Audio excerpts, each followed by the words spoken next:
What is going on, guys, and welcome back to another video. Your boy Javi here, bringing you another video. Today we're not outside, we're not recording anything. Today we're gonna jump right into talking about the 2024 Charger EV that's just getting ready to be released.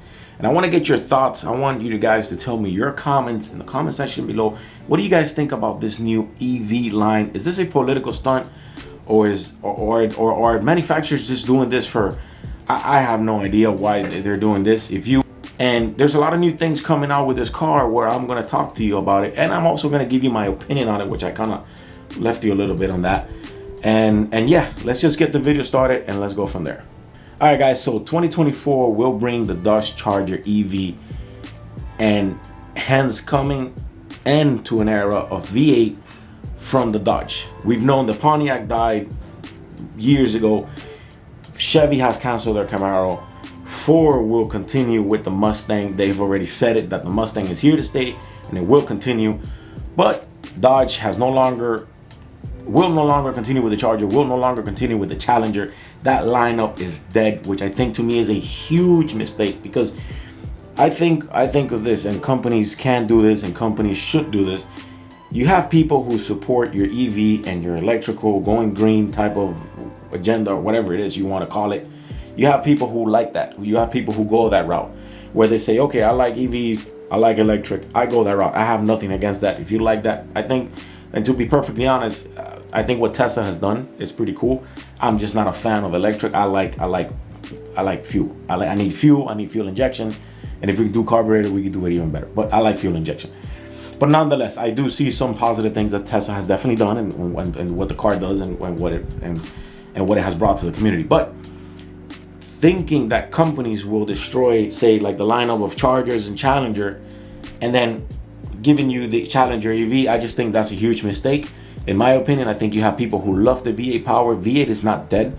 V8 5-speed going through the gears, big cam chopping, that's not dead whatsoever. I think you have a community that loves that. You have the community that wishes that will be more, that there will be more of that. And hence why Ford said they're never going to do that to the Ford Mustang, even though Mustang has the EV. But we see it where Ford decided to keep the Ford Mustang, but they gave you the electric one, which is kind of like an SUV. So if you wanted to keep the Mustang, or if you wanted to have a Mustang, but you wanted to get the EV or the electric because you wanted to save gas, because you want to go green, then Ford gives you that option. Dodge is not giving you that option. Dodge is not telling you, hey, you want raw power, here's your hell, here's your demon, here's your demon of hell, here's your demon, here's your SRT Challenger, here's your Hemi, here's your 6. They're not giving you that. They're giving you straight electric, because they have officially killed everything else that's in the lineup when it comes to Charger and Challenger. That is completely gone, which I think is a huge mistake. So now people who are fans of the Mopar community, Mopar guys, are saying, well, you're not giving me an option how Ford does, where Ford tells you, if you want the electric, I have the other one here, which is that SUV. And I also have Shelby. We have the Mustang GT. They also even have the 4-cylinder turbo and all of everything that brings with it. But Dodge is definitely not doing that. So we're going to jump in right away into Motor Trend, and we're going to look at Motor Trend. We're going to look at some of the pictures, because I honestly think this car is very well executed. The design that they did is pretty cool. Not what I would purchase. I'm giving you my honest opinion. I think it's pretty cool. But I think what I think Dodge is doing, since they've killed up all the line of the Charger and Challenger, I think they're trying to give you everything that the V8 offers into an electric, but that's just not happening. It's just not happening. It's like, look, I love lemonade, and then you're no longer creating lemonade. Now you want to create orange juice, but you're trying to give me a lemony taste to the orange juice. It's just never going to happen. Lemons are lemons and oranges are oranges. Electric is electric, and V8 muscle car is V8 muscle car. Pure fuel injection. So we have some pictures here. So this is the red one. Let's put up the brightness a little bit. So this is the red one. First things first, I see that they still kept the lineup. It looks pretty good. It looks like, you still got your muscle car look like, but resemblance. But you're in the future now. So you got the muscle car, cardy look, but you're in the future. So you get some thick wheels. It almost looks like it has drag radials all around, because this car is offered in a 4-wheel drive. You have a big neon LED here in the front. My Xbox going off. You have a big neon LED in the front, white. Rims, I love the wheels. The wheels look amazing. I really do love the wheels. I actually like it even more there. We have a big lip, and we obviously get that little emblem on the side of the fenders, how Dodge does it always. Now, when we come to the interior, we're looking at the door panels. It looks to me like there's no door handles, and if there's a door handle, I might be missing it somewhere. I just don't see it here. We have a big LED on the inside that goes all the way to the door handle. Nice steering wheel. I like that. I'm not gonna lie about that. And we have a big front LED with the red. And we see the bucket seats here. We see that the center console goes all the way to the back. We have some essence of carbon fiber. I don't know if that's full carbon fiber. I doubt it. But so let's get in a little bit to the transmission and stuff like that. So the transmission will offer this manual tricktonic thing where it makes you feel like you're going through the gears. You're going through the gears in an electric car. Just think about that. You're going through the gears in an electric car. You're not going through the gears in a V8 car. You have a big dash here. You have a big digital display, which is cool. Also the cluster is pretty cool. But then again, we see on the door panels, we see the lighting that's still there, and we see it all the way in the front that says Daytona. So I think they definitely put a lot of work into this car. I think it was executed very well. I won't lie to you. I think it's very well executed. And we can see here some futuristics of the shots and stuff like that. So let's get into some of the specs of what the Charger EV is. But first of all, before we continue into the specs, this is what a V8 looks like, you guys.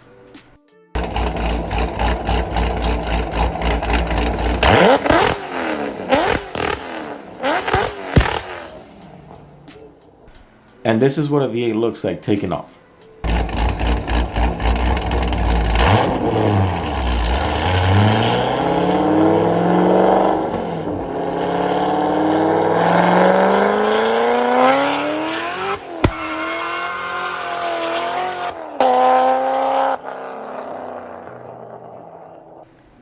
You're never, ever gonna achieve that feeling of happiness that brings that to us guys, us V8 guys. You're never gonna achieve that with an electrical car. I don't care if you put 15 subwoofers in the back of the car making noises of a V8. It's just not happening. It's not happening. So anyways, let's get on to some of the statistics. So for the 2025, the Dodge Charger is allegedly getting like 885 horsepower. It's an EV. So the next generation Dodge Charger will replace the Challenger, remains largely shrouded in secrecy. So what are some of the things that this is offering to capture you as a person who you're the buyer? You're the person that says, okay, I don't got the Challenger anymore. I don't have the Charger anymore. This is what they're offering with me. So the entry level is a 400 volt in a single and is singly rear mounted in the back of the vehicle, and it's giving you about 404 horsepower. I'm sorry, I can't even speak English today. It's giving you about 402 horsepower under that motor itself. That's less than 456 horsepower output than the previously was reported.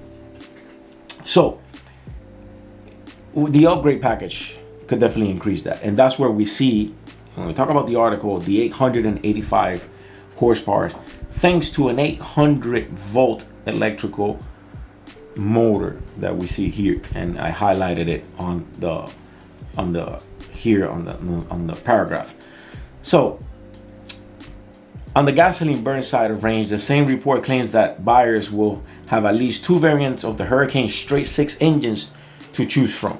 The entry level 2025 Dodge Charger, which will likely serve as an entry point to the full lineup, will be rated at 420 horsepower, while a higher output model will be 510 horsepower on a tap with a will be positioned a tad higher. So that's less than the EV's paper by drive accuracy point. Out the power to weight ratio could easily even outperform the difference between the drivetrain batteries are heavy. So sorry guys, the camera kind of cut off there for a second. So yes, you get an 800 volt electrical motor in the back, and that's where it says it's producing your 885 horsepower. Now let's talk a little bit about, should you be getting this or should you not be getting this? So this is my opinion on it, and I want to ask you guys, I want you guys to tell me in the comments if this is a political stunt or if this is just manufacturers trying to push this EV thing down your throat or whatever you might call it. So we go back to talking about Ford.